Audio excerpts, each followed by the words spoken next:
Many prizes. Ngayong July na. Makikita mo na ang kagandahan ng pag-ibig sa likod ng blusang itim. Kapartner ang Sunsilk with Nano Complex, EQ Dry, Tusaran, Tide Doble, at Sun Cellular Call and Text Combo.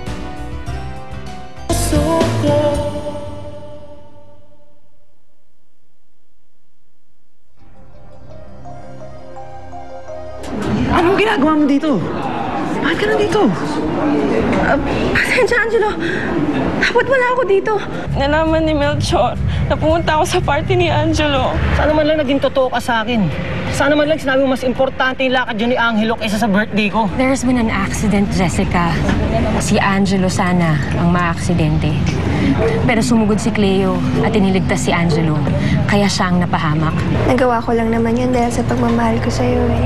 Bakit di ka bumalik doon? At least, ibigay mo sa kanya tong araw na to. Kung magkaiwalay muna tayo.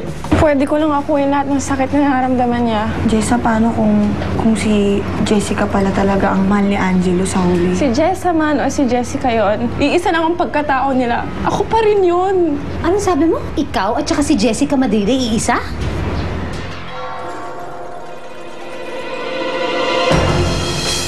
Ano to narinig ko? Ikaw at si Jessica Madrid ay iisa? Ha? Hindi po, Nay. Wala po akong sinabing ganun. Ano wala kang sinabi? Rinig na rinig ko. Aling Esme, imposible naman ho ata yun kasi magkaiba naman po ang itsura nila. Tama nga. Pero parang nagdududa ako kung bakit mo sinabi yan, ha? Parang meron pinanggagalingan. Explain mo nga sa akin, baka naman sakaling maintindihan ko. Nay, kalimutan niya lang po yung sinabi ko. Oh, Diyos mio. Lusunatak talaga, no? Kung ano-anong lumalabas yan sa bibig mo. Pwede pa mag-ingat ka naman sa sinasabi mo, lalo na pag may nakakarinig na ibang tao. Ito naman, naging magkaibigan lang kayo ni Jessica. Feeling mo, iisa na kayo. May tama ka talaga. Mas masahol ka pa sa adik. Baliw ka talaga, no?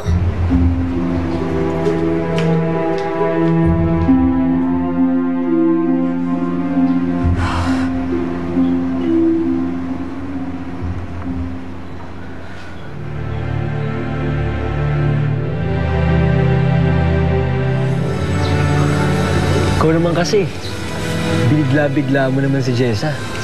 Nagtapat ka na agad. Gusto ko lang maging totoo sa kanya. Eh di ayan, nakatanggap ka din ng totoong sagot sa kanya. Hindi ko naman minamasama yun eh. Ang masakit lang, nagsinungaling siya sa akin. Sa bagay, di na nga siya kagandahan. Eh, pinaghintay ka pa niya. Hoy, tandaan ka sa pananalita mo ah. Huwag mo siyang insultuin. Kahit masama ang loob ko sa kanya, ayokong tinatrata niyo siya ng ganun. Relax ka lang. Wala akong masamang ibig sabihin doon. Pero, paano na kayo ngayon yan? Di na kayo magkaibigan. Ganun na lang yun? Hindi muna sa ngayon. Para makalimot din ako agad. Pero, pare, huwag kang mag-alala. Ihahanap din kita ng bagong kapalit sa puso ni Jessa.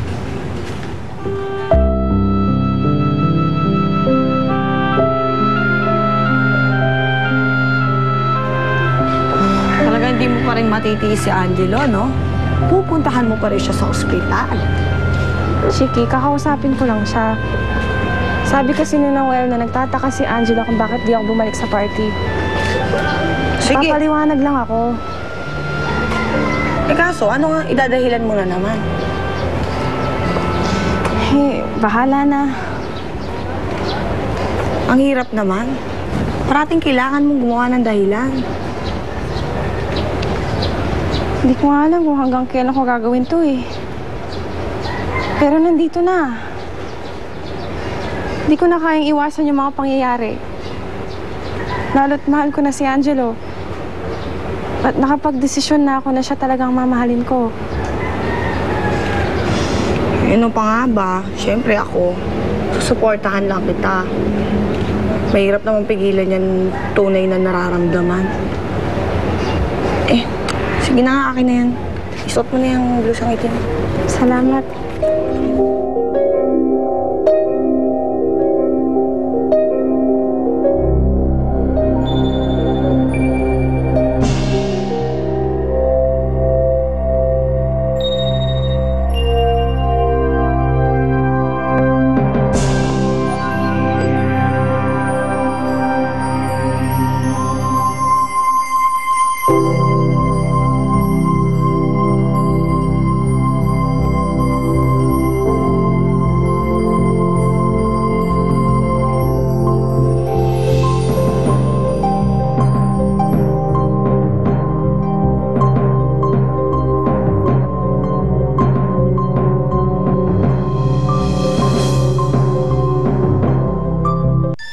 Okay ka lang? Bigat ng katawan ko, para akong nilalagnat. Di ko maintindihan. Parang magkaka-flu ako. Unahan mo yan. Eto, BioFlu. Ang BioFlu ay may FluTech formula para di ka bumagsak dahil sa flu. Thanks, Kambal. Bago ka bumagsak sa flu, mag-BioFlu. Nanny will be born